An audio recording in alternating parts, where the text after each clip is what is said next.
Election 2024 میں پاکستان میں دھاندلی ہوئی ہے کہ عوام کے مینڈیٹ کو چوری کیا گیا ہے؟ کیا عوام کے مینڈیٹ کی توہین کی گئی ہے؟ محمد عامر اس حوالے سے میدان میں آ چکے ہیں اپنے کپتان کی حمایت میں۔ محمد عامر نے ٹویٹس کیا ہے۔ محمد عامر کا کہنا ہے کہ بڑی بات ہے یار، جھکا نہیں ہے کسی کے سامنے، سلیوٹ کرتا ہوں، بتائیں کون؟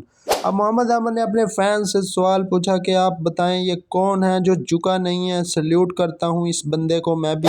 تو نیچے فینز نے پتہ ہے سب کو کہ عمران خان کے بارے میں بات کر رہے ہیں۔ عمران خان کے بارے میں جو محمد عامر نے الفاظ کیے ہیں، یقین کریں محمد عامر نے اپنے فینز کے دل جیت لیے ہیں، اور محمد عامر نے حق اور سچ کے ساتھ کھڑے ہونے کا ثبوت دیا ہے۔ وہ بات جو پاکستانی فینز شاید نہیں کر سکتے، پاکستان کے اندر مشکل ہو سکتی ہے ان کے لیے، لیکن محمد عامر ان کی آواز بنے۔ اب یہی نہیں، محمد عامر نے ایک اور ٹویٹ کیا جس میں محمد عامر کا کہنا تھا کہ ابتدائی نتائج میں تو پی ٹی آئی آگے تھی، لیکن اچانک سے اس کے باوجود اچانک جو ایک وقفہ آیا، جو رزلٹ کی اناؤنسمنٹ جب ہو رہی تھی رات 11-12 بجے تک رزلٹ اناؤنس ہوا ہے، اس وقت تک پی ٹی آئی کے امیدوار جیت رہے تھے، آپ لوگوں کو پتہ ہے۔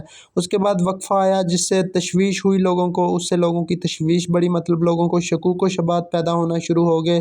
تو محمد عامر کا اس حوالے سے کہنا ہے کہ جب صبح کو الیکشن کے رزلٹ دوبارہ اناؤنس ہونے شروع ہوئے تو حالات بدل گئے، اس میں جذبات بدل گئے، اور جو پی ٹی آئی کے امیدوار رات تک جیت رہے تھے صبح کو ہارنا شروع ہو گئے۔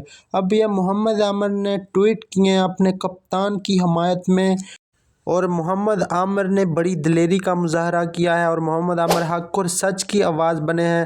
اللہ تعالی ہمیں بھی سب کو حق اور سچ پر کھڑا ہونے کی توفیق عطا فرمائے۔